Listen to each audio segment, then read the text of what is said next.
शिवसेना एक ही है, बाला साहब ठाकरे जी वाली शिवसेना, जिसका नेतृत्व आदरणीय उद्धव ठाकरे साहब और आदित्य जी कर रहे हैं। 12 से 20 हुए, 20 से 30 हुए, 30 से 35 हुए, 35 से 40 हुए। उसी समय अगर आदरणीय महामहिम गवर्नर साहब जो भगत सिंह कोश्यारी जी थे, अगर वो हमारी बात सुनते, लोकतंत्र का सम्मान करते, डॉक्टर बाबा साहब अम्बेडकर जी के संविधान के प्रति नतमस्तक होते, तो उसी दिन वो 12 विधायक निरस्त कर दिए जाते, उनकी सदस्यता चली जाती।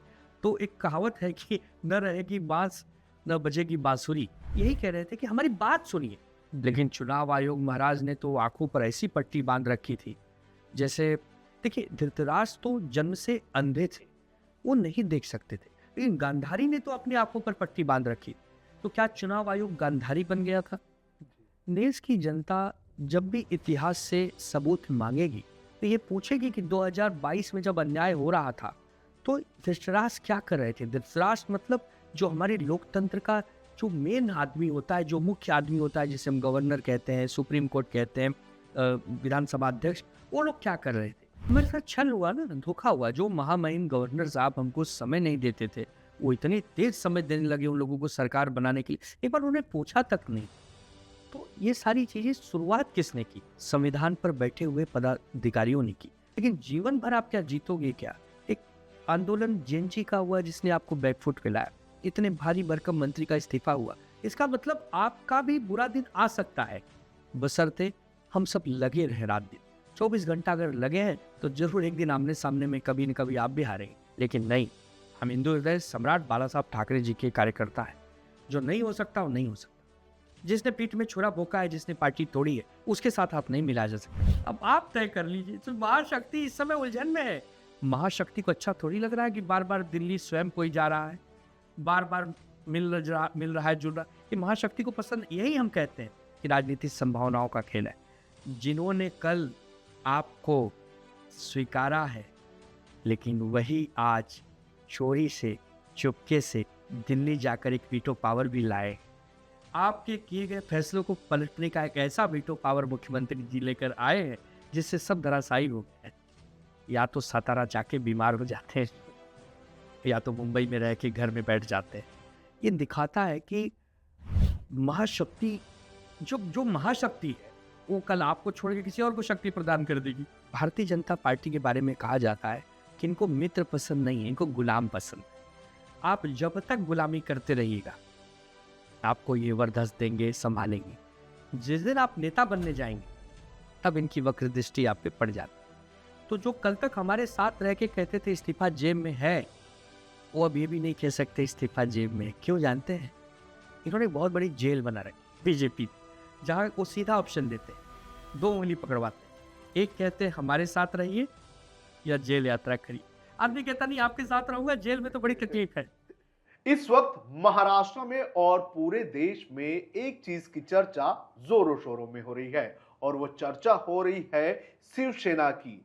शिवसेना जिसे 2022 में तोड़ा गया था, अब उसकी दावेदारी की सुनवाई सुप्रीम कोर्ट में चल रही है। और जिस तरह से लगातार सुप्रीम कोर्ट से खबरें आ रही है कि अब ये पूरा मामला कहीं ना कहीं घूमता हुआ नजर आ रहा है। कपिल सिब्बल की तरफ से जिस तरह से दलीलें दी जा रही हैं, और जिस तरह से ये जो पूरा मामला है, ये विधायकों की संख्या की जगह पर संगठन की ताकत की ओर मुड़ चुका है, उसके बाद अब कई सारे सवाल खड़े किए जा रहे हैं। तो आज इसी मुद्दे पर बात करने के लिए हमारे साथ शिवसेना यूबीटी के प्रवक्ता आनंद दुबे जी हैं। उनसे बात करेंगे, जानने की कोशिश करेंगे कि आप क्या लगता है कि अब चीजें किस दिशा में जा रही है, कि क्या शिवसेना जो असली शिवसेना है वो वापस से ठाकरे परिवार के पास आएगी।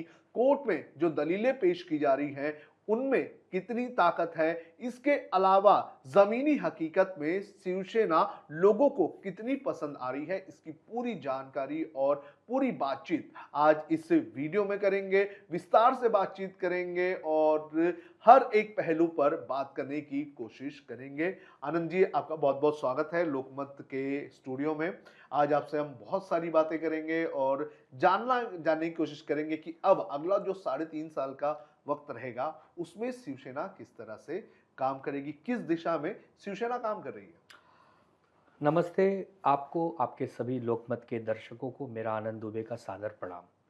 देखिए, शिवसेना एक नाम है जो सुनने के बाद हमेशा से तन मन में एक उमंग आ जाती है, एक नई तरंग आ जाती है, क्योंकि शिवसेना 19 जून जब 1966 को बनी, आदरणीय हिंदू हृदय सम्राट बाला साहब ठाकरे जी ने इस पार्टी का गठन किया। उस दिन से ही लगा कि कोई आ गया है अब लोगों की बात करने के लिए, कोई आ गया है लोगों की आवाज़ बनने के लिए। तो शिवसेना को आप किसी भी नाम से देखिए, कोई हमको शिवसेना यूबीटी कहता है, कोई कहता है भाई आप किस शिवसेना से हो। शिवसेना एक ही है, बाला साहब ठाकरे जी वाली शिवसेना, जिसका नेतृत्व आदरणीय उद्धव ठाकरे साहब और आदित्य जी कर रहे हैं। तो शिवसेना एक स्फूर्ति है। शिवसेना एक ऐसी तरंग है कि जिसके नाम मात्र से मराठी माणूस के साथ साथ पूरे देश का सकल हिंदू समाज गौरवान्वित महसूस करता है। ये शिवसेना है। जी। तो ये कह देने से कि भाई अब शिवसेना में फूट पड़ गई या इसके दो रूप हो गए, चुनाव चिन्ह चला गया या चला गया, ये बहुत छोटी बात है शिवसेना के नाम पर। शिवसेना इनसे बड़ी है। जी। लोग कहते हैं कि सबसे पहले आपके जीवन में देश होना चाहिए, और दूसरे नंबर पे पार्टी होनी चाहिए, और तीसरे नंबर पे व्यक्ति होना चाहिए। तो देश के बाद शिवसेना है। जी। तो अब जिस तरह से सुप्रीम कोर्ट में हियरिंग चल रही है, सुप्रीम कोर्ट में ये देखा गया कपिल सिब्बल की तरफ से जो आपकी पार्टी का पक्ष रखा गया है, उसमें ये चीज़ देखा जा रहा है कि जो फैसला लिया गया था स्पीकर की तरफ से और चुनाव आयोग की तरफ से, जब चुनाव चिन्ह एकनाथ शिंदे की पार्टी को दे दिया गया और जो विधायक थे जिन्हें अयोग्य घोषित करना था, उन्हें अयोग्य घोषित नहीं किया गया। तो उस वक्त जो है विधायकों की संख्या पर फैसला लिया गया था, लेकिन संगठन जिसकी चर्चा होनी चाहिए थी, जिस पर बातचीत होनी चाहिए थी, उन सारी चीजों को दरकिनार किया गया था। और अब ये हियरिंग में ये देखा जा रहा है कि पार्टी को सिर्फ विधायकों की संख्या पर नहीं गिनना चाहिए, बल्कि शिवसेना का संगठन विधायकों से काफी बड़ा है, ऐसा बताया जा रहा है। देखिए, मुझे आज भी याद है वो 20 जून 2022 का वो दिन, जब हमारी पार्टी के 12 विधायक खबर आई कि सूरत पहुंचे। तुरंत हमारी पार्टी के राष्ट्रीय अध्यक्ष जी ने उन 12 विधायकों को अयोग्य घोषित करने के लिए लेटर निकाला, और मुझे याद है कि सुनील प्रभु जी प्रतोद थे हमारे। तो ये हुआ कि भाई ये 12 लोग जो गए हैं ये पार्टी विरोधी काम कर रहे हैं, इनको आप तत्काल प्रभाव से कार्रवाई करें। 12 से 20 हुए, 20 से 30 हुए, 30 से 35 हुए, 35 से 40 हुए।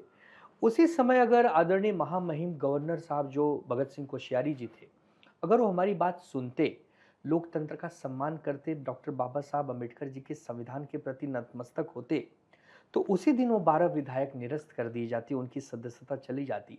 तो एक कहावत है कि न रहेगी बांस, न बजेगी बांसुरी। जी। तो अब आपने वो जो 12 लोगों पे कार्रवाई उस समय की नहीं, फिर वो दल अपना बढ़ाते चले गए। फिर हमने जाकर गवर्नर साहब से कहा कि ये हमारी सरकार जिस ढंग से गिराई गई ये गलत है। उन्होंने हमारी कोई हेल्प नहीं की। उसके बाद जो अध्यक्ष थे राहुल नार्वेकर, हमने उनसे गुहार लगाई कि आप देखिए, आप अध्यक्ष हैं, हमारे साथ अन्याय हो रहा है। उन्होंने हमारी कोई मदद की नहीं। उसके बाद चंद्रचूड़ साहब का फैसला आया कि भाई ये सरकार इलीगल हो जाती अगर उद्धव साहब ने इस्तीफा नहीं दिया होता तो। जी। तो उसे क्या होता? इस्तीफा देना नैतिकता के आधार पर है। एक आदर्शवादी नेता जो हमारे महापुरुषों के पद चिन्हों पर चलता है, वो देखेगा कि जब हमारे पास बहुमत नहीं है तो हम इस्तीफा देंगे। लेकिन वो बहुमत है या उसको चुराया गया है?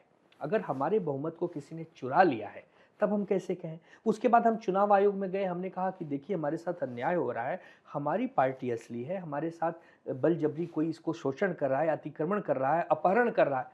तो चुनाव आयोग कहते हैं कि ये शिवसेना एकनाथ शिंदे के लोगों की है। जबकि आप तो इतने वरिष्ठ पत्रकार हैं, आप जानते हैं कि विधिमंडल के सदस्यों की संख्या से ही पार्टियों को नहीं मूल्यांकन किया जाता। जी। सदस्य कितने हैं, उनके कार्यकर्ता कितने हैं, संगठन कितना बड़ा है। आपको याद होगा कि 2022 में जब हम लड़ाई लड़ रहे थे और हमारे पास उस समय 19 लाख के करीब कार्यकर्ता थे, जी। संगठन का बल 19 लाख था, और शिंदे वाली जो शिवसेना है उनके पास केवल 4 लाख थे। ये जो युक्तिवाद हो रही थी सुप्रीम कोर्ट में उस समय, मुझे याद है कपिल सिब्बल साहब, देवदत्त कामत जो हमारे पार्टी के वकील हैं, यही कह रहे थे कि हमारी बात सुनिए। लेकिन चुनाव आयोग महाराज ने तो आंखों पर ऐसी पट्टी बांध रखी थी जैसे, देखिए धृतराष्ट्र तो जन्म से अंधे थे, वो नहीं देख सकते थे, लेकिन गांधारी ने तो अपनी आंखों पर पट्टी बांध रखी थी। तो क्या चुनाव आयोग गांधारी बन गया था? जी। देश की जनता जब भी इतिहास से सबूत मांगेगी तो ये पूछेगी कि 2022 में जब अन्याय हो रहा था, तो धृतराष्ट्र क्या कर रहे थे? धृतराष्ट्र मतलब जो हमारे लोकतंत्र का जो मेन आदमी होता है, जो मुख्य आदमी होता है, जिसे हम गवर्नर कहते हैं, सुप्रीम कोर्ट कहते हैं, विधानसभा अध्यक्ष, वो लोग क्या कर रहे थे? उनसे ज़रूर एक दिन सवाल पूछा जाएगा। रही बात अब 2026 की, अब नए ढंग से हम अपनी कोर्ट में लड़ाई लड़ रहे हैं। हम यही समझाने की कोशिश कर रहे हैं कि पार्टी अलग होती है, विधायक सांसद अलग होते हैं। मान लीजिए किसी दल के पास एक ही विधायक है, एक ही सिंगल एमएलए है, वो एमएलए कल कहे कि ये पार्टी ही मेरी है, जी। तो बीजेपी के राज में कुछ भी हो सकता है। क्योंकि आप देखिए कि टीएमसी से जब 20-22 लोग निकले, तो उन्होंने कहा कि हम एक नई पार्टी एनसीपीआई, इस पार्टी का नाम भारत के 99% लोगों को पता ही नहीं है। जी। आप चुनाव जीते टीएमसी के सिंबल पर, आपने पूरी राजनीति टीएमसी के साथ की, और अंत में आप एक ऐसे दल में चले गए जिसका अस्तित्व ही नहीं है।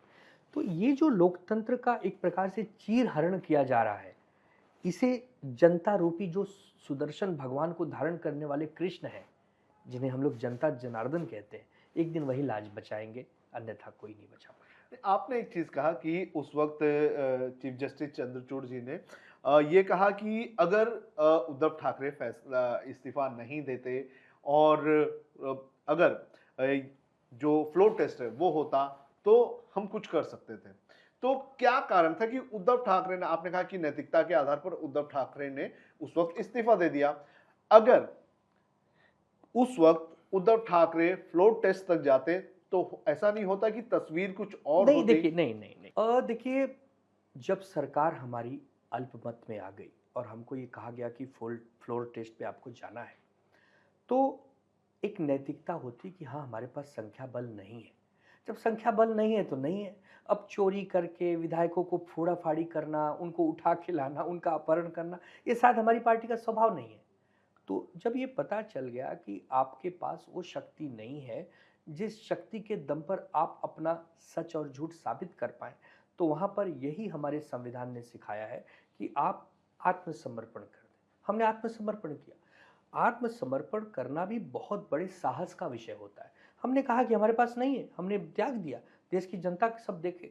और आप देखेंगे कि देश की जनता या राज्य की जनता को वो पसंद नहीं आया था। उसके बाद आपने देखा लोकसभा के चुनाव हुए, उसमें हमें बहुत अच्छा नया नाम, नया चिन्ह, हमारे पास शिवसेना यूबीटी नाम से, और चुनाव चिन्ह हमको मशाल मिला। फिर भी आप देखिए 9 सांसद हमारे पास आए। अगर हम इतने बुरे होते तो हमें 2 सांसद भी चुन के नहीं आते। उनके पास 7 सांसद आए। इतनी पैसा, ताकत, सत्ता सब कुछ होने के बाद भी। तो जो चंद्रचूड़ सर के विषय पर बार-बार बात आती है, उद्धव साहब का सम्मान और बढ़ा उसके बाद। लोगों को लगा कि नहीं, यह व्यक्ति शालीनता की राजनीति करता है, स्वच्छता की राजनीति करता है, इसके मन में कटुता नहीं है, वैमनस्य नहीं है। तो ये लगातार, ये देखिए, एक दिन में इसका असर नहीं होता है। धीरे-धीरे लोगों को सच और झूठ पता चल जाता है। नहीं, लेकिन अगर जब हम किसी कॉन्स्टिट्यूशनल चीज़ों की लड़ाई लड़ते हैं या फिर हम कोर्ट की लड़ाई लड़ते हैं, तो जो ईसीआई के जो गाइडलाइंस है, जो नियम है, उनमें जो है संख्या बल, आपका हर एक कदम काफ़ी ज़्यादा इम्पोर्टेंट होता है। और अगर वही बात चंद्रचूड़ जी का भी यही ऑब्जर्वेशन था कि अगर ये चीज़ें लड़ी जाती, तो ऐसा लगता कि कुछ तो कोशिश की जा तो रही हमारे है। साथ छल हुआ ना, धोखा हुआ। जो महामहिम गवर्नर साहब हमको समय नहीं देते थे, वो इतनी तेज समय देने लगे उन लोगों को सरकार बनाने के लिए। एक बार उन्हें पूछा तक नहीं। तो ये सारी चीज़ें शुरुआत किसने की? संविधान पर बैठे हुए पदाधिकारियों ने की। तो हमें लगता है कि ठीक है, अब बहुत पानी पुल के नीचे से बह चुका है। अब हम एक नई लड़ाई लड़ रहे हैं सुप्रीम कोर्ट में। हमें पूरा विश्वास है, मामला अब सुप्रीम कोर्ट पे है, तो इस पे बहुत कुछ कह नहीं पाऊँगा। लेकिन इतना ज़रूर कह पाऊँगा कि शिवसेना किसकी है, किसकी नहीं है, ये सभी को पता है।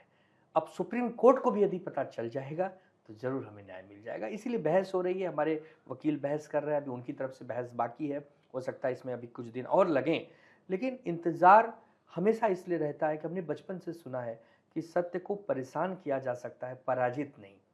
अंततः गत्वा सत्यमेव जयते ही होता है।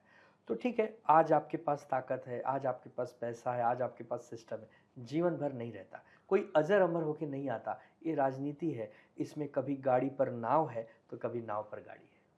अच्छा, एक चीज़ लोगों के ज़हन में बहुत ज़्यादा उठती है कि जब ये टूट पड़ी, टूट पड़ने के बाद लगभग मेरे ख़्याल से कुछ समय गया। उस समय में पहले 19 के आस-पास विधायक गए, 19 ही नहीं मेरे ख़्याल से जब पहली खबर आई थी तो कुछ 10-11 विधायकों को लेकर एकनाथ शिंदे सूरत गए, उसके बाद और भी लोग उनके साथ गए, उसके बाद गुवाहाटी चले गए और उसके बाद जो है संख्या बल लगातार बढ़ती चली गई। तो उस वक़्त उद्धव ठाकरे की तरफ से क्या किया जा रहा था? आपकी पार्टी की तरफ से कौन-सी ऐसी कोशिश की जा रही थी कि भाई इन लोगों को रोको? और कुछ तो विधायक ऐसे थे जो आप लोगों की तरफ से बोले गए कि हम जाते हैं उनको मना कर लाते हैं, वो भी उसमें चले गए। देखिए ऐसा है कि जाने वालों को कोई रोक नहीं पाया है, जाने वालों को बहाना चाहिए। हम भी रुक गए, वरना हम भी जाते ना, अगर जब सब जा रहे हैं तो हम भी जाते। हम तो रुक गए, आपसे बातचीत कर रहे हैं। देखिए, एक संस्कार होते हैं, एक परवरिश होती है कि जब पार्टी अड़चन में होती है, पार्टी का बुरा समय होता है, उसी समय तो पहचान होती है कौन अपना है, कौन पराया है। जिनको सब कुछ दिया, जिनको मंत्री पद दिया, सांसद बनाया, विधायक बनाया, एमएलसी बनाया, वो सब चले गए और जिनको कुछ नहीं मिला, वो सब रुक गए। तो हमें लगता है कि इसकी भी बारे में ज़रूर चर्चा होनी चाहिए। जो जा रहे थे लोग, उनको एक समझाया जा रहा था कि आपको क्या कमी है, आपको क्या पद हमने नहीं दिया, रुक जाइए। जो मनाने जा रहे थे, मुझे आज भी याद है मिलिंद नार्वेकर के साथ रवि फाटक गए थे, थाना वाले एमएलसी थे। वो गए थे मनाने सूरत के होटल में, वो वहीं रुक गए, मिलिंद नार्वेकर आ गए। उदय सामंत कहे कि मैं बात करके आता हूँ, जी। वो वहाँ चले गए। गुलाब राव पाटिल जो भी मंत्री हैं, वो कहे कि क्योंकि मैं समझाता हूँ। तो समझाने वाले भी खुद समझ गए। तो देखिए एक गाना था ना कि मुंबई से गई पटना, मुंबई से गई दिल्ली, दिल्ली से गई पटना, फिर जी। भी ना मिला सजना। तो इन लोगों का था कि मुंबई से गई सूरत, सूरत से गई गुवाहाटी, गुवाहाटी से गई गोवा और खाना चाहते थे हम लोग खोआ। तो अब मालपुआ। तो अगर आप कुछ खाना चाहते हैं, कुछ आपके मन में है कि आपको पाना है, तो आप तो जाएंगे। अच्छा, पहले हम जब किसी से मिलते हैं या हमारे साथ जब कोई काम करता है, तो उसके दिलो दिमाग में क्या लिखा है ये थोड़ी हमें पता चलता है। वो तो शपथ लेता है कि राज्य की सेवा करूंगा, पार्टी की सेवा करूंगा। पार्टी की सेवा करते करते कब उसके जहन और दिमाग में मेवा की बात आ जाती है, ये तो हमने 2022 में देखा। तो खैर, अब इनसे हम बहुत आगे निकल चुके हैं। अब नया नाम है, नया चिन्ह है, अंदाज वही पुराना है और वापस शिवसेना को खड़ा करना है जनता के बीच में, ताकि मौसम बन जाए सुहाना है। तो हमें उस लाइन पे अब काम करना है। संगठन की आपने बात की कि संगठन अब नई ऊर्जा के साथ काम कर रहा है और ये सारी चीजें हो रही है। आप कह रहे हैं कि संगठन आगे बढ़ेगा। लेकिन जो पिछला विधानसभा का चुनाव हुआ, मैं लोकसभा से बात करूंगा। लोकसभा में आपको बहुत अच्छा समर्थन मिला। कांग्रेस के बाद दूसरे नंबर की पार्टी जो है महाविकास आघाड़ी में आपकी पार्टी थी। इतने सांसद आपको मिले। लेकिन ऐसा क्या हुआ कि विधानसभा चुनाव में पार्टी लगभग धराशायी हो गई और उसके बाद आए कॉरपोरेशन के इलेक्शन। उसमें मुंबई छोड़ के आपके पास कहीं पे भी इतने नंबर्स नहीं है कि जिसमें आप कॉरपोरेशंस में दावा ठोक सके। देखिए, जब लोकसभा का चुनाव हमने जीता, तो एक उत्साह, एक उमंग आया कि हम अब आने वाले ठीक 1.5-2 साल बाद ही विधानसभा के चुनाव थे। हमने पूरी ताकत उसमें लगाई। लेकिन अब सामने वालों के पास जो धनबल का दुरुपयोग किया जाता है, वो तो हम नहीं कर पा रहे थे। उसी समय आपने देखा कि लाडली बहन योजना जब उसको डिक्लेयर किया गया, तो एक एक ऐसी लहर आई कि भाई हमारी माताओं बहनों को लगा कि सरकार हमें कुछ दे रही है, क्योंकि ऑलरेडी सरकार ने उनकी स्थिति ऐसी कर दी थी कि उनके पास बिल्कुल पैसे नहीं थे।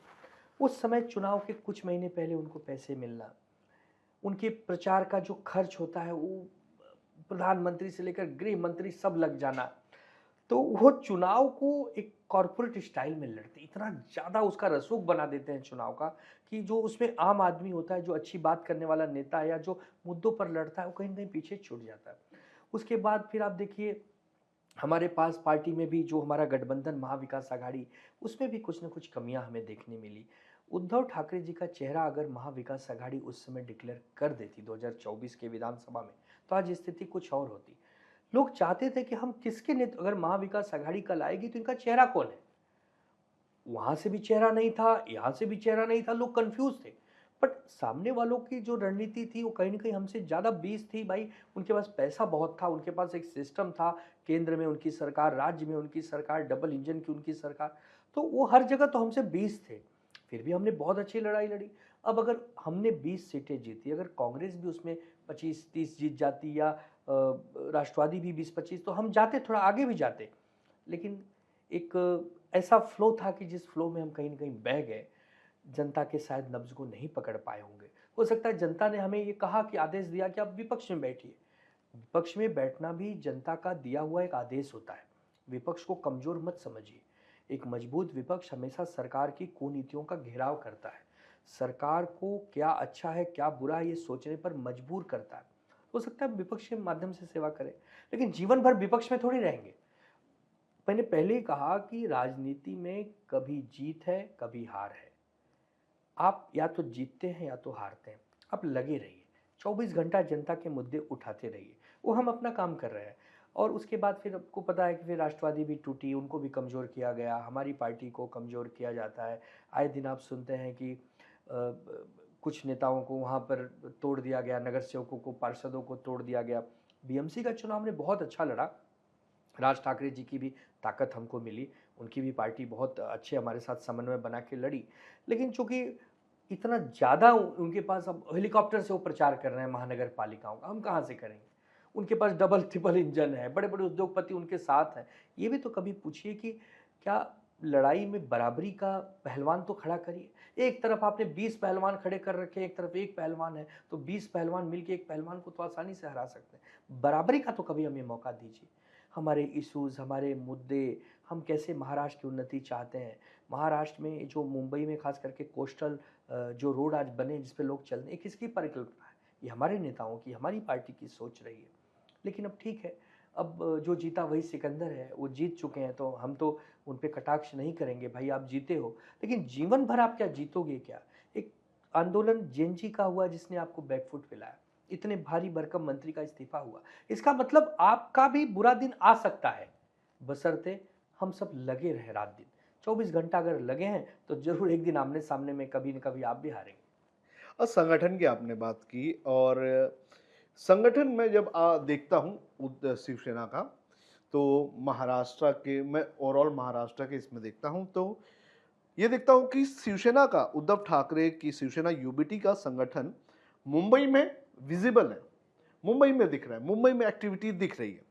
लेकिन जब मैं मुंबई से बाहर निकलता हूं, तो क्या कारण है कि जो संगठन जिसकी बात कही जा रही है आज सुप्रीम कोर्ट में, जो ये कहा जा रहा है कि संगठन उद्धव ठाकरे के साथ था, लेकिन आज स्थिति ये देखने मिल रही है कि संगठन मुंबई के बाहर उद्धव ठाकरे की पार्टी के साथ नहीं है। ये एक्चुअल स्थिति है। देखिए, ये पूरा सच नहीं है कि संगठन महाराष्ट्र में या मुंबई के बाहर नहीं है। हमारा संगठन, देखिए किसी की भी सरकार जब होती है तो उसका संगठन बहुत दिखता है, क्योंकि उनके पास सिस्टम होता है, उनके पास लोगों के काम होते हैं। अब आप देखिए कि हमारे जो विधायक हैं उनको निधि वो नहीं मिल रही जो बीजेपी के विधायकों को मिल रही है, जो शिंदे सेना के। आप इसी से शुरुआत करिए। तो जो हमारा कार्यकर्ता है, जब वो काम लेकर जाता है लोगों का, अधिकारी उनको इंटरटेन नहीं करते, सिस्टम उनको सुनता नहीं, मंत्री उनको सुनते नहीं, तो संगठन बढ़ेगा कैसे? फिर भी हम विपक्ष में रह के जितनी कोशिश है, आदित्य ठाकरे जी खूब घूम रहे हैं पूरे महाराष्ट्र। वो देखिए अब बार-बार चाकड़ में पुणे का जो एमआईडीसी के खराब सड़कें, उद्योग, कई हज़ार उद्योग धंधे महाराष्ट्र से बाहर जाना चाह रहे हैं। क्यों? क्योंकि सरकार का ध्यान नहीं हुआ। तो ये संगठन के ही काम है, इससे लोग जुड़ रहे हैं, लोग बुला रहे हैं। नासिक में दौरे हो रहे हैं, नासिक में देखिए इतना बड़ा मोर्चा भी हुआ संजय राउत जी के नेतृत्व में। फिर नागपुर में आप देखिए हमने राम भगवान की जो आरती की थी, जो रामलला भगवान की, वहाँ पर आप देखिए लोग जुड़ रहे हैं। तो महाराष्ट्र में जैसे उत्तर महाराष्ट्र हो गया, पश्चिम महाराष्ट्र हो गया, कोंकण हो गया, विदर्भ हो गया, ये सारी जगह, मराठवाड़ा हो गया, ये सारी जगह लोग हमारे कार्यकर्ता हैं। लोग बाला साहब ठाकरे जी को, उद्धव ठाकरे जी को प्यार करने वाले लोग हैं। अब हम नया रिफॉर्म कर रहे हैं, नई जगह जा रहे हैं, नई टीम बना रहे हैं। हमारी युवा सेना जो गाँव-गाँव जाके लोगों से बातचीत करी, संवाद करी, इसका इम्पैक्ट आपको आज तो नहीं दिखेगा। कोई भी चीज़ का इम्पैक्ट जब आज हमने शुरू की है तो ये 2 साल 3 साल लगते हैं। आपको 29 में ज़रूर दिखेगा कि हमारी शिवसेना घर-घर है। आपने तो सिर्फ गाँव-गाँव की बात की, मैं घर-घर, हर घर शिवसैनिक, ये हमारी जो धारणा है, जो हमारा कार्यक्रम चल रहा है, सोशल मीडिया का ज़माना है, इंस्टाग्राम का ज़माना है, कि हमारी बातों को लोग पसंद कर रहे हैं। लोगों को लग रहा है नहीं यार, ये लोग अच्छी बात करते हैं, ये इनके अंदर वो नेतृत्व है जो महाराष्ट्र को एक दिशा दे सकते हैं। और जो महाराष्ट्र को दिशा दे सकता है वही देश को दिशा दे सकता है। क्योंकि दिल्ली का जो तख्त है, मराठी में गाना है कि दिल्ली का भी तख्त महाराष्ट्र रखता है, तो दिल्ली भी महाराष्ट्र के बिना अधूरी है। तो हमें लगता है कि अगर महाराष्ट्र हमने अच्छे से संभाला तो देश भी हम ही संभालेंगे। सर आपने कहा कि कोस्टल रोड हमने बनाए, मुंबई का डेवलपमेंट हमने किया, लेकिन भारतीय जनता पार्टी ये कहती है कि मुंबई में जो सरकार 2019 से 2022 तक थी महाराष्ट्र में, उस सरकार के दौरान मुंबई के कई सारे बड़े-बड़े प्रोजेक्ट जो हैं आपने वो रोक दिए बहुत गए, अच्छा सवाल मेट्रो किया। का काम रोक दिया गया। आपने बहुत अच्छा सवाल किया। अब इतिहास में आपने जाने का मन बनाया तो अब चलते हैं। 2019 में हमारी सरकार बनी। 2020 में मुझे आज भी याद है कि 22, 23, 24 मार्च का समय था जब कोरोना का पैंडेमिक प्रधानमंत्री जी ने अनाउंस किया। 2020 मार्च से लेकर और 2021 अक्टूबर नवंबर तक, जब तक पूरी तरह कोरोना 1 कोरोना 2 था, पूरे देश में सबसे अच्छे शासन की व्यवस्था उद्धव जी ने की। इसका प्रमाण हमको सुप्रीम कोर्ट ने दिया, आदरणीय प्रधानमंत्री कार्यालय ने दिया, और सबसे महान बात WHO वर्ल्ड हेल्थ ऑर्गेनाइजेशन ने हमारी सराहना की। एक तरफ भारतीय जनता पार्टी हम पे आरोप लगाती है कि उद्धव ठाकरे जी के नेतृत्व में काम स्लो हुए। अरे जब पूरी दुनिया रुक गई, पूरा भारत रुक गया, प्रधानमंत्री जी ने गमछा मुंह पर लगा दिया और कहा कि घरों से काम करिए। आपको क्या गृह मंत्री सड़कों पे दिखाई दे रहे थे? प्रधानमंत्री जी क्या गांव-गांव जा रहे थे? पूरे देश में ऐसी स्थिति थी कि ऑक्सीजन नहीं मिल रहा था, आपको वेंटिलेटर की कमी थी, वैक्सीन, कोरोना, दुनिया भर की समस्या। महाराष्ट्र में कुछ भी नहीं। हमारे यहाँ तो ऐसी कोई मौत आपने देखी क्या कि जो नदियों के किनारे लाश फेंकी गई? नहीं थी। ये दिखाता है कि महाराष्ट्र का प्रबंधन बेहतर था, खास करके मुंबई महानगर पालिका, क्योंकि सबसे बड़ी आबादी धारावी की, जिस धारावी मॉडल की पूरी दुनिया चर्चा करती है, हमारे नेताओं के नेतृत्व में हुआ है। तो ये मैं कैसे कहूँ कि हमारे काल में इंफ्रा के काम रुके, उसी काल में अटल सेतु के काम चल रहे थे, उसी काल में आर्य कॉलोनी के पास जो कार मेट्रो का काम था वो चल रहा था, उसी समय कोस्टल रोड के काम चल रहे थे। क्या होता है ना कि जब आप सरकार में आ जाते हैं तो आप गजनी बन जाते हैं। गजनी मतलब शॉर्ट टर्म मेमोरी लॉस, आप भूल जाते हैं, फिर आपको एक एक चीज़ लिखनी पड़ती है। आप फ्लैशबैक में जाइए, देखिए कि 19 से 22 के कार्यकाल में महाराष्ट्र को हर घर की तरह जो संभाला, वो ज़्यादा ज़रूरी था कि विकास के कामों को जो आप कह रहे हैं, आरोप लगा रहे हैं, भगाया नहीं गया, वो ज़रूरी था? जितनी हिम्मत थी मजदूर काम करे था, कि मजदूर भी इंसान है, उनको भी उनकी जान का एक समस्या थी। और जिस ढंग से आपने तो ट्रेन की भी व्यवस्था हमें नहीं की। मुझे याद है पीयूष गोयल साहब मंत्री थे और ट्रेन के लिए पैसे भरने की बात आई, नहीं भरा, हमारी सरकार ने भरा। उद्धव जी ने हिंदी में कहा था अपने देश की जनता को, राज्य की, कि आप हमारे भाई हैं, आप यहाँ आराम से रहें, आपके भोजन पानी की व्यवस्था हमने की है, आपको घर भेजने की व्यवस्था हमने की। ये एक बड़े दिल का नेता कर सकता है। अगर आपको लगता है कि ये सारी बातें बेईमानी है तो कोई बात ही नहीं, फिर तो आपका तलवार और हमारी गर्दन। अच्छा, एक चीज शिवसेना को लेकर कही जाती है कि यहाँ पर जो है नंबर 1, नंबर 2, नंबर 3 के बाद कोई नेता नहीं होता है।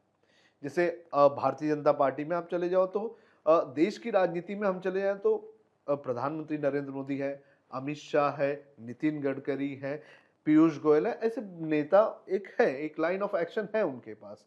महाराष्ट्र में भी भारतीय जनता पार्टी के पास आप देख सकते हैं कि अब यार देवेंद्र ऐसा है फडणवीस है। नहीं मतलब आप हमारी तुलना राष्ट्रीय पार्टियों से नहीं, कर रहे हैं। मैं रीजनल लेवल पर भी आ रहा हूँ ना। मैं ये भी कह रहा हूँ कि जो रीजनल में जो पार्टियां भी काम कर रही हैं, फिर चाहे एनसीपी हो, सुनेत्रा पवार की पार्टी हो, आज उनकी पार्टी में भी आप देख सकते हैं कि सुनेत्रा पवार है, रोहित उनके बेटे हैं, उसके बाद आप हमको क्या नेता नहीं मानते हैं? नहीं मैं हम आपको भी एक नेता है। नहीं ऐसा नहीं, देखिए मैं- हमारी मैं- पार्टी मैं- की बहुत लंबी कतार है। मैं ये कह रहा एक हूँ हिंदी कि भाषी, उन नेताओं को इतना पहले तो आपको फोकस क्यों पार्टी नहीं का दिया जा एक रहा है? पार्टी की आपको पीठ थपथपानी होगी कि हमारी पार्टी में एक हिंदी भाषी होने के बाद भी, जबकि आप जानते हैं मैं मराठी बहुत अच्छी बोलता हूँ, पहले बिल्कुल नहीं बोल पाता था, लेकिन जी। मैंने सीखा, मैं अच्छी मराठी बोलता हूँ।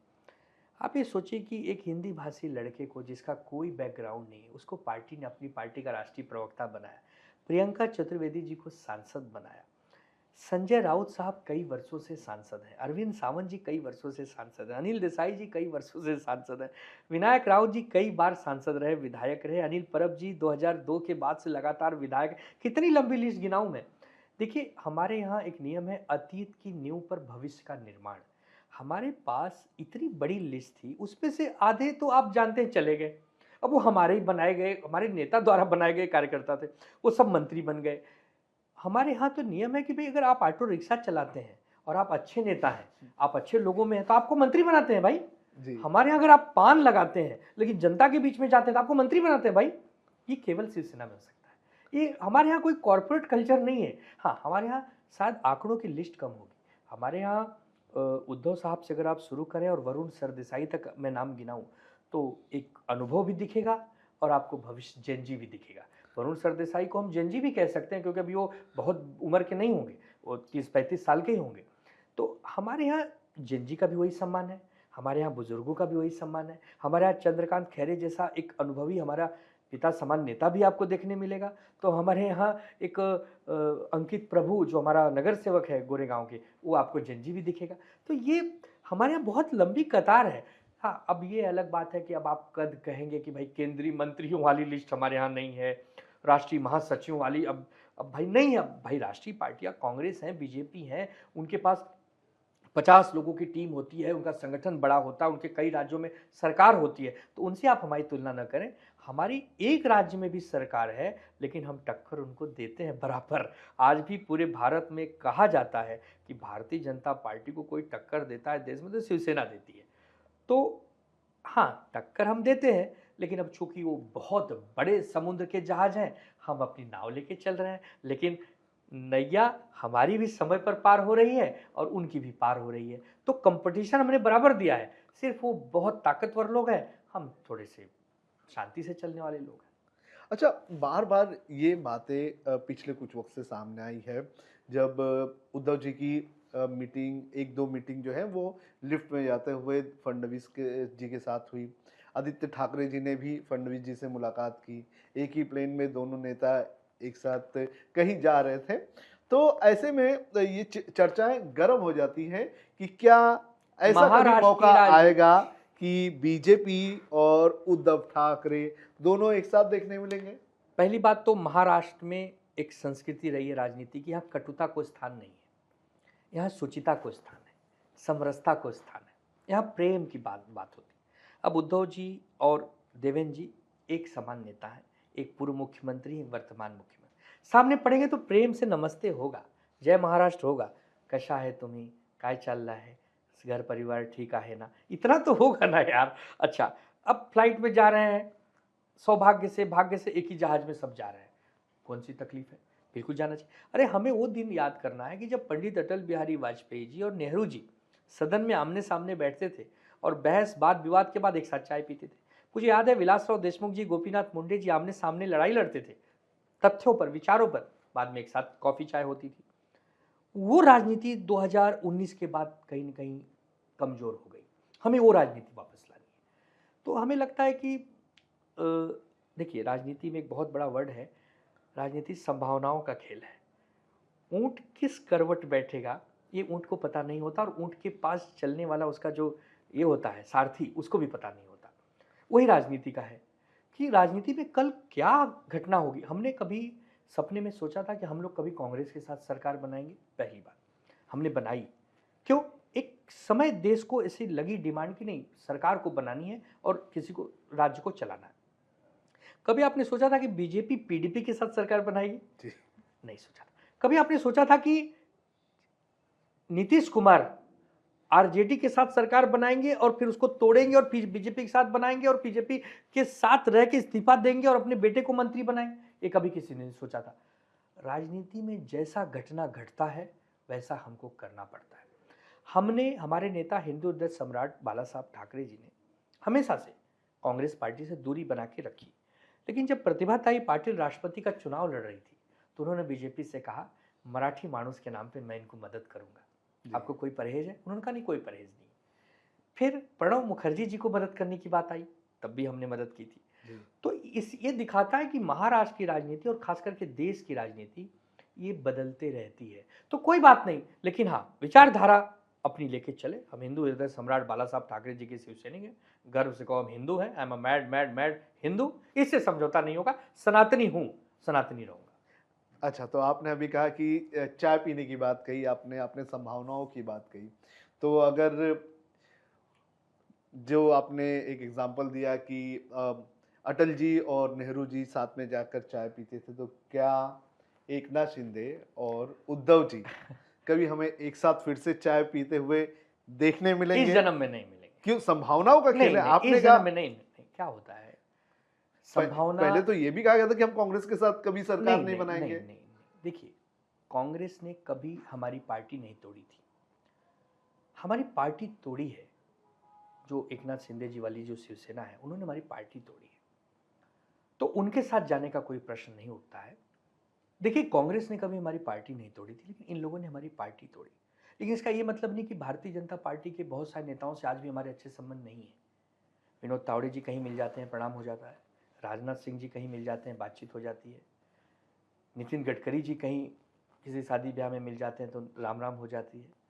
देवेंद्र फडणवीस जी, देवा भाऊ जिनको कहते हैं आप, लोकप्रिय मुख्यमंत्री महाराष्ट्र के, वो मिल जाते हैं तो नमस्ते दुआ हो जाती है। मैं बार बार ये कह रहा हूँ कि ठाकरे परिवार और भाजपा के परिवार की बहुत ज़्यादा तल्खियाँ नहीं रही हैं। तल्खियाँ 2022 में हुई हैं, किन्हीं कारणों से हुई, आप जानते हैं। तो जिन कारणों से हुई हैं उनके साथ नहीं जाया जा सकता। लेकिन अरे कोई मिल जाए, प्रणाम करे तो हम उसको प्रणाम करेंगे। ये हमारी संस्कृति रही है, शादी ब्याह में मिलना होता है। अभी आप देखिए, सुप्रिया ताई सुले जी की बिटिया की शादी थी दिल्ली में। आप देखिए, प्रधानमंत्री जी से लेके गृह मंत्री तक मुंबई में थे, पार्थ पवार के जो सब कार्यक्रम में लोग आए थे। तो ये चलेगा? आप इसको कहेंगे कि नहीं अब बिल्कुल एक दूसरे को देखा देखी बंद कर दो, नहीं होगा। नहीं, मैं एकनाथ शिंदे की बात कर रहा हूँ। बस उन्हीं की बात कर रहा हूँ कि उनसे समझौता छोड़ के बाकी सबसे मिलना जुलना होता है, सबके साथ आना जाना होता है। नहीं, लेकिन अगर एकनाथ शिंदे अगर अभी घर मुरलीधर घर मोहोड़ के पैर में चोट लग गई थी पूना जी, में, संजय राउत जी उनके घर पे चाय पीने गए थे, उनका हालचाल लिया। जी। तो ये राजनीति में होती है। लेकिन हाँ, कुछ चीजें राजनीति में असंभव होती हैं, असंभव होती हैं। जैसे कि कल आप ये हमें कहें कि दुबे जी क्या आपकी पार्टी एमआईएम के साथ जाएगी, हम कहेंगे नहीं जाएगी, नहीं जाएगी। जब तक सूर्य और चंद्र है, शिवसेना एमआईएम के साथ नहीं जाएगी। लेकिन कई जगह पर तो अंडरस्टैंडिंग होती है। हमारी पार्टी कभी नहीं करती। हाँ, कई अगर किसी ने हमें बिना बताया किया तो हम कार्रवाई करते हैं उस पर, लेकिन नहीं, हम हिंदू हृदय सम्राट बाला साहब ठाकरे जी के कार्यकर्ता हैं। जो नहीं हो सकता वो नहीं हो सकता। जिसने पीठ में छुरा भोंका है, जिसने पार्टी तोड़ी है, उसके साथ हाथ नहीं मिलाया जा सकता। लेकिन हाँ, कोई ऐसे लोग होते हैं जो हमारे साथ उतना हमारे साथ धोखा नहीं दिए हैं, तो उनसे हम नमस्ते करते हैं। यानी कि अगर एकनाथ शिंदे को छोड़ दें, तो अगर बाकी के लोग घर वापसी करना चाहें, तो क्या उनकी भी वो घर तो पहले वापसी दिन होंगी? से आदरणीय उद्धव साहब जी ने कहा हुआ है, उसमें मेरे कहने की कोई जरूरत नहीं है कि जो आना चाहे द्वार खुले हैं। और एकनाथ शिंदे अगर आ जाए तो? वो तो आप जानते हैं, वो मेरे हाथ में नहीं है, वो मेरे हाथ में नहीं। हमारे यहाँ महाराष्ट्र में एक नियम है कि चूकीला माफी नहीं। एक बार तीर निकल गया तो निकल गया। हम अपनी दुनिया बसाएंगे, अपनी दुनिया बढ़ाएंगे, लेकिन आपको अपनी दुनिया में एंट्री नहीं करने देंगे। अच्छा, आप कह रहे हैं कि जिसने हमारी पार्टी तोड़ी, जिसने हमारी पार्टी को 2 टुकड़ों में किया, उसकी उसके साथ किसी भी प्रकार से हम टेबल पर नहीं बैठ सकते हैं। लेकिन जब आपकी ये पार्टी टूट रही थी, जब ये पूरा का पूरा एपिसोड चल रहा था, उस वक्त आपकी ही पार्टी के कई सारे नेताओं की तरफ से, इवन संजय राउत की तरफ से, इवन आदित्य ठाकरे जी की तरफ से ये आरोप लगाए गए थे कि हमारी पार्टी को तोड़ने के पीछे एक महाशक्ति है, और वो महाशक्ति इनडायरेक्टली कहीं ना कहीं आप भारतीय जनता सब पार्टी जानते को। हैं, आप एक बहुत वरिष्ठ पत्रकार हैं, आप सब जानते हैं वो महाशक्ति कौन है, वो कहाँ विराजमान है, कहाँ कहाँ उसकी यंत्रणा फैली, आप सब जानते हैं। ये जो मुंबई से सूरत, सूरत से गुवाहाटी, गुवाहाटी से गोवा, ये क्या बिना महाशक्ति के ही हो रहा था? लेकिन महाशक्ति को भी अब समझ में आ रहा है कि हमने जिसको लाया वो हमारे हाथ से भी फिसल रहा है। कभी कभी महाशक्ति भी चूक कर जाती है। एक दिन आपने जो बोया है वही आपको मिलेगा। अगर आपने आम का पेड़ बोया है तो आपको मीठे मीठे फल मिलेंगे, लेकिन आपने गलती से बबूल का पेड़ बो दिया है तब आपको कांटे मिलेंगे। अब आप तय कर लीजिए। तो महाशक्ति इस समय उलझन में है। महाशक्ति को अच्छा थोड़ी लग रहा है कि बार बार दिल्ली स्वयं कोई जा रहा है, बार बार मिल रहा है, जुल रहा है। ये महाशक्ति को पसंद, यही हम कहते हैं कि राजनीति संभावनाओं का खेल है। जिन्होंने कल आपको स्वीकारा है, लेकिन वही आज चोरी से, चुपके से दिल्ली जाकर एक वीटो पावर भी लाए हैं। आपके किए गए फैसलों को पलटने का एक ऐसा वीटो पावर मुख्यमंत्री जी लेकर आए हैं जिससे सब धराशायी हो गए हैं। या तो सातारा जाके बीमार हो जाते हैं या तो मुंबई में रह के घर में बैठ जाते हैं। ये दिखाता है कि महाशक्ति, जो महाशक्ति है वो कल आपको छोड़ के किसी और को शक्ति प्रदान कर देगी। जी। ये तो उसको समझना चाहिए ना कि जिसको शक्ति मिली है, शक्तियों का दुरुपयोग आप करेंगे तो आप इतिहास उठा के दीजिए, देख लीजिए, जिसने जिसने शक्तियों का महा दुरुपयोग किया है वो ठिकाने लग गए। तो हमें लगता है कि थोड़ा समय दीजिए, आप जहाँ पहुँचना चाहते हैं मैं आपको पहुँचाऊँगा। एक दिन ऐसा भी हो सकता है कि जिसने आपको बनाया है वही आपका खेल बिगाड़ दे। थोड़ा धीरज रखिए। जो जो आप बात कर रहे हैं वो मैं 2015 के आसपास मुझे वो बातें लेकर जा रही है। 2014 में सरकार बनी थी, मोदी जी आए थे, उसके बाद ये देखा गया था कि बार बार ये खबरें आने लगी थी कि जो बीजेपी है वो अपने अलायंस पार्टनर्स के साथ जो है उनके साथ भेदभाव कर रही है, ऐसे आरोप लगे थे। ये बार बार कहा जा रहा था, कई सारे राजनीतिक पंडितों ने भी ये कहा कि भारतीय जनता पार्टी का एक नेचर है कि जो उनके साथ रहता है वो उसे कमजोर करने का काम करता है। यानी कि जो 2014, 15, 16, 17, 18 में उस वक्त महाराष्ट्र में मैं देखा करता था कि शिवसेना के साथ हो रहा था। शिवसेना के नेता बार बार ये कह रहे थे कि हम इस्तीफा अपने जेब में लेकर घूमते हैं। तो क्या आज भी उसी तरह की स्थिति शिवसेना के ऊपर देखने मिल रही है? क्या अलायंस पार्टनर को आज भी सत्ता में कमजोर करने की आपकी बात को एक थोड़ा सा चुटकुले में बोलता हूँ। एक कहावत है हमारे महाराष्ट्र में, ऐसा कोई सगा नहीं जिसको भाजपा ने ठगा नहीं। आपको याद होगा अकाली दल इनके पार्टनर थे, आज जी। अकाली दल कहाँ है आपको पता नहीं चलेगा। पीडीपी इनके पार्टनर थे, आज पीडीपी जी। की क्या दुर्दशा है आपको पता है। हमारी पार्टी शिवसेना इनकी पार्टनर थी, हमारे साथ इन्होंने क्या किया आपको छुपा नहीं।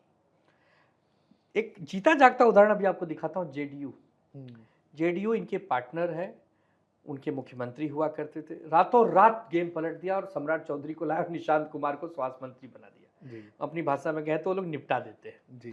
टीडीपी इनकी आज पार्टनर है, कल पानी पी पी कर कोसा करते थे जी। चंद्रबाबू। तो भारतीय जनता पार्टी सहूलियत की राजनीति करती है। भारतीय जनता पार्टी के बारे में कहा जाता है कि इनको मित्र पसंद नहीं है, इनको गुलाम पसंद है। आप जब तक गुलामी करते रहिएगा आपको ये वरदहस देंगे, संभालेंगे। जिस दिन आप नेता बनने जाएंगे तब इनकी वक्र दृष्टि आप पे पड़ जाती है।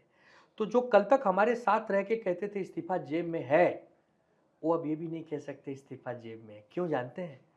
इन्होंने बहुत बड़ी जेल बना रखी है बीजेपी ने, जहां वो सीधा ऑप्शन देते हैं, 2 उंगली पकड़वाते हैं। एक कहते हैं हमारे साथ रहिए या जेल यात्रा करिए। आदमी कहता नहीं आपके साथ रहूंगा, जेल में तो बड़ी तकलीफ है। जो जेल जाने से बच जाते हैं या उसका सामना करते हैं वो जेल जाते हैं।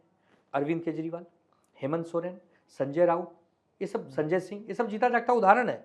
इन्होंने आपका साथ स्वीकार नहीं किया, जेल गए। तो जिसको इनके साथ रहना है उसको नंबर 2 पे ही रहना होगा, उसे छोटा बन के ही रहे। ये बराबरी का मौका नहीं देते। अरे आप उत्तर प्रदेश देख लीजिए, अभी चुनाव होने वाले हैं। अनुप्रिया पटेल, ओम प्रकाश राजभर, संजय निषाद, जयंत चौधरी, ये इनका क्या है, हैसियत क्या है इनकी राजनीति में, बीजेपी में? वैसे ये सारे बड़े दल हैं, अपने अपने नेता हैं। बीजेपी के सामने आते ही नमस्ते, सरेंडर। तो ये बीजेपी है भाई, ये नई बीजेपी है, ये चालाक बीजेपी है, इसको आप ऐसे नहीं आंक सकते। बार बार दिल्ली का दौरा हो रहा है, ऐसा क्या लग रहा है कि क्या महाराष्ट्र में जो अलायंस पार्टनर है उसमें सब कुछ सही नहीं चल रहा है, पावर बैलेंस देखिए नहीं हो अभी पा रहा आपको है? जीता जागता उदाहरण देता हूं, 2 दिन पहले का रायगढ़ के पालक मंत्री और नासिक के पालक मंत्री का विवाद था, जी। महीनों से चल रहा था। जी। अचानक लिस्ट आती है, एक जगह गिरीश महाजन, एक जगह भरत गोगावले। जी। कहाँ गए अदिति तटकरे, जी। कहाँ गए दादा भूसे? दुहाई दिया करते थे कि जब तक पालक मंत्री का समझौता नहीं होगा। जैसे ही सीएम साहब दिल्ली गए, सीएम साहब दिल्ली के हमेशा इनसे ज्यादा करीबी रहेंगे, चाहे लोग अपनी जान दे दें, अपना अपना होता है। जी। सीएम साहब के पीछे राष्ट्रीय स्वयंसेवक संघ है।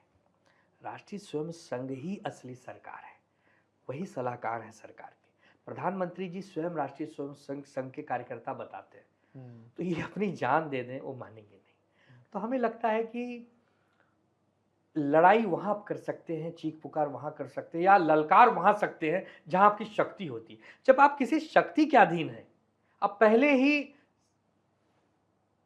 नमस्ते करके सो गए हैं, नमस्ते करके एक प्रकार से उनकी शरण में आ गए हैं, तब आप क्या करें? लेकिन बार बार उनके नेता एक नाथ शिंदे जी के नेता जो हैं वो बार बार ये करेंगे कि शिंदे जी वापस से मुख्यमंत्री बनेंगे। एक हमारे यहाँ मुंगेरी लाल के हसीन सपने की कहानियाँ होती थी। तो मुंगेरी लाल जी हमेशा हसीन सपने देखा करते थे कि एक दिन मैं एक उड़ती हुई जहाज़ पे उड़ूंगा, फिर मैं स्वर्ग में जाऊंगा, वहाँ अप्सराओं के साथ भोजन करूंगा, विचरण करूँ, ये सब स्वप्न है। या आपने सुनी होगी बीरबल की खिचड़ी, वो बनती है लेकिन कभी बनती नहीं है, क्योंकि उसकी खिचड़ी की जो हंडी है और जो आँच लगाने की वो गैस या जो चूल्हा कह लें आज के युग में, तो वो उसको बना नहीं पाते। तो सपने ज़रूर देखिए, सपने देखना आपका अधिकार है, लेकिन वो सपने पूरे होंगे कि नहीं होंगे, वो तो आपको सोचना होगा, जनता को सोचना होगा। हर आदमी चाहता है उसका नेता सीएम बने, पीएम बने, लेकिन वो बनेगा कैसे? उसकी जी। कोई यथार्थ में वास्तविकता भी तो होनी चाहिए। नहीं, ये भी कुछ लोग एक राजनीतिक ये लगा रहे हैं, राजनीति अलग बात है और सत्ता में टिके रहना ये एक आंकड़ों का खेल है। अब ये कहा जा रहा है कि एकनाथ शिंदे अपने जो लोकसभा एमपीज हैं उनकी ताकत के बदौलत भारतीय जनता पार्टी के केंद्र सरकार को अपना समर्थन देकर ये बार्गेनिंग करना चाहते हैं कि महाराष्ट्र मुझे दो। तो क्या लगता है कि केंद्र के चक्कर में भारतीय जनता पार्टी राज्य में थोड़ा एडजस्टमेंट कर सकते हैं? अब क्योंकि एक इसके बात पहले आपसे पूछना है, जो 132 विधायक चुन के आए हैं बीजेपी के, वो क्या डफली बजाने आए हैं? वो तो यही चाहेंगे कि सबसे बड़े दल है हमारा ही नेता सीएम हो। बीजेपी के कल अगर देवेंद्र भाऊ जिनके बारे में चर्चा हो रही है कि दिल्ली जाएंगे, तो उनके पास तो लाइन लगी हुई है, हर आदमी सीएम बनने के रेस में है। कैसे दे देंगे आपको? तब नहीं, लेकिन आपको दिया क्योंकि केंद्र उनको जरूरत थी, उनको शिवसेना तोड़नी थी, तोड़ दिए। उनको शिवसेना कमजोर करनी थी, कर दिए। अब क्यों देंगे? नहीं, लेकिन अब तो केंद्र का भी तो मामला आता है ना। हम सिर्फ अगर राज्य का सोचे, देखिए केंद्र में भी केंद्र बीजेपी के में पास एब्सोल्यूट अरे मेजोरिटी अरे नहीं बट है। ऑलरेडी वो 300 पार हो चुके हैं वो लोग। अभी तो उनके पास एक एनसीपीआई नया दल आ गया, डीएमके भी साथ सुन रहा उन्हीं के संपर्क में है। अब वो बात नहीं रही, वो आपके 13 सांसदों के भरोसे सरकार नहीं चला रहा है। नहीं, लेकिन केंद्र सरकार चलाने के लिए एक एक एमपीज भी अब उनके लिए यार काफी ये महत्वपूर्ण है। अब ये कल्पनाओं में जीने वाली बात हो गई। ऐसा हुआ तो क्या होगा, वैसा हुआ तो क्या होगा। नहीं, लेकिन उसी बदौलत तो बार बार दिल्ली का दौरा हो रहा है। उससे क्या लाभ होगा? जब वीटो लग गया, जब देवेंद्र जी को सर्वे सर्वा मान लिया गया, किसी भी मंत्री के किसी भी ऑर्डर को निरस्त करने का अधिकार उनको मिल गया, ये दिखाता है। और दोनों जगह का पालक मंत्री जी। उनको एक जगह उनको मिल गया, एक जगह उनको मिल गया, तो ये दिखाता है कि बीजेपी अब बैकफुट पे जाने वाली नहीं है। नहीं, लेकिन वो जो पालक मंत्री है भरत गोगावले का, उस पर तो भारतीय जनता पार्टी दावेदारी ठोक रही थी। नहीं, वो वो वहाँ पर उनका तो कोई ऐसा जनप्रतिनिधि नहीं है। ऑलरेडी उदय सामंत पालक मंत्री हैं, तो उनका वहाँ कोई अपना ये अपना उनका है, उनको भरत गोगावले को दिया। तो हमें लगता है कि ऐसा कुछ नहीं है। बीजेपी का वहाँ पे ना कोई, वहाँ तो सांसद एनसीपी के हैं, तो बीजेपी का वहाँ क्या है? और रही बात वहाँ बीजेपी का, तो सिंधुदुर्ग में उनके नेता लोग हैं, जो राणे परिवार है। तो हमें नहीं लगता कि बीजेपी का सिंधुदुर्ग रायगढ़ में कोई बहुत ज़्यादा इंटरेस्ट रहा होगा, नहीं तो बीजेपी ऐसा करने नहीं देती। उनको अदिति तटकरे को नहीं देना था, क्योंकि इनके यहाँ सब ठीक नहीं चल रहा। आपने जो पहला सवाल पूछा वो बेस्ट सवाल है कि भाई क्या यहाँ सब कुछ ठीक है? अंतर कलह, अंतर द्वंद्व से इस समय गुजर रही है महायुति। देखते हैं ये विस्फोट कब होता है। एक न एक दिन तो भाई राजनीति में आपको कभी न कभी तो पत्ते इक्का थोड़ी आपके पास रोज आएंगे, कभी कभी गुलाम भी आते हैं। जी।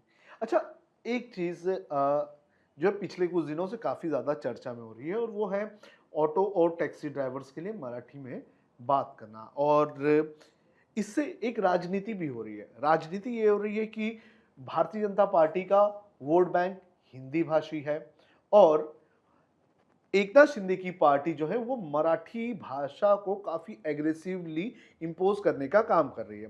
तो ऐसा राजनीतिक हलकों में ये चर्चा हो रही है कि इतना एग्रेसिवली इस मुद्दे को उठाना कहीं ना कहीं भारतीय जनता पार्टी को नुकसान पहुंचाने जैसा है। तो क्या लगता है आपको कि इन दोनों के बीच एक अलग ही मुठभेड़ चल रही है? देखिए, ऐसा है कि पहले तो महाराष्ट्र में रहने वाला हर व्यक्ति मराठी मानुस है। वो मराठी भाषा बोलता भी है, समझता भी है। लेकिन अब जिसको राजनीति करनी उसको तो कोई बहाना चाहिए। तो बहाने में कौन मिल गए? जो सबसे गरीब और सबसे पिछड़े हुए तबके में रिक्शा चलाने वाले, ऑटो चलाने वाले। अब जो 40-40 साल से यहाँ ऑटो रिक्शा चला रहा है, वो तो मराठी बोलता ही है। मराठी भाषा सिखाने का प्लेटफॉर्म सबसे पहले हमारी पार्टी शिवसेना ने दिया 2025 में। 13 अप्रैल को कांदिवली में आदित्य ठाकरे जी आए थे, जब मराठी की पाठशाला हमने शुरू की थी। ये सारे यूट्यूब पे प्लेटफॉर्म पे हैं। मैं जो बातें कर रहा हूँ सब सत्य बातें। हजारों लोगों को हमने सिखाया। सरकार को इसमें आपदा में अवसर, सरकार के पास इस समय कुछ कहने के लिए है नहीं। तो कैसे क्या किया जाए? तो जो ऑटो चालक हैं, जो टैक्सी चालक हैं, भाई तुम मराठी सीखो। हमारा कहना है सब मराठी सीखो। भाई एक विशेष वर्ग को क्यों, सबको सिखाना है। सरकार यहाँ फेल हो जाती है। सरकार को लगता है कि अगर हम मराठी का प्रेम दिखाएंगे तो महाराष्ट्र की 13 करोड़ जनता हमें पसंद करेगी, जबकि महाराष्ट्र की जनता आपको पहचान चुकी है कि आपकी नियति मराठी उनको सिखाने की नहीं है। केवल शिवसेना के हाथ से यह मुद्दा निकल न जाए, जो मराठी की बात बाला साहब ठाकरे जी ने शुरू की थी, जो इन लोगों को आज पसंद नहीं आती है, बीजेपी और शिंदे वाली शिवसेना को, उससे ध्यान भटकाना है। तो मुझे खुशी उस दिन होगी जब सरकार में बैठे मंत्री प्रताप सरनाईक हो चाहे और भी हो, ये सभी को क्यों नहीं सिखाने की बात करते भाई? आप बॉलीवुड को नहीं सिखा रहे हैं, आप उद्योगपतियों को नहीं सिखा रहे हैं, आप बड़े बड़े कॉरपोरेट में काम करने वाले लोगों को नहीं सिखा रहे हैं। सिर्फ कुछ लोगों को क्यों? सबको, सबको सिखाना चाहिए। बल्कि आपको प्लेटफॉर्म देना चाहिए। आप नहीं दे पाओगे तो हम तो देंगे, हम तो सिखाएंगे ही। लेकिन केवल गंदी राजनीति करना, केवल हमारी पार्टी की विचारधारा जो मराठी मानुस से जुड़ी हुई उसको कमजोर करना, ये दिखाना कि हम आपसे बेहतर हैं क्योंकि आपके पास आज साधन संसाधन, आप सरकार में बैठे हैं। लेकिन कभी आपने उस नब्ज को टटोला कि मुंबई में रहने वाला अमराठी आदमी जब गणपति बप्पा मोरया को अपने सिर पर लेके बोलता है, गणपति बप्पा मोरया पुढच्या वर्षी लवकर या, उसकी भावना आपने कभी देखी? आपने देखी जब वो अपने घर में पूरन पोली बना के खाता है, झुणका भाकर खाता है, या वड़ा पाव की गाड़ी पर रुक कर जब वड़ा पाव खा के गर्वान्वित महसूस होता है कि मैं भी एक मुंबई कर हूँ? सबसे पहले हमारी पार्टी के नेता उद्धव जी ने कहा था मुंबई कर। मुंबई में रहने वाला हर वो आदमी, चाहे किसी भी भाषा, किसी भी प्रांत, किसी भी धर्म का हो, वो पहले मुंबई कर है।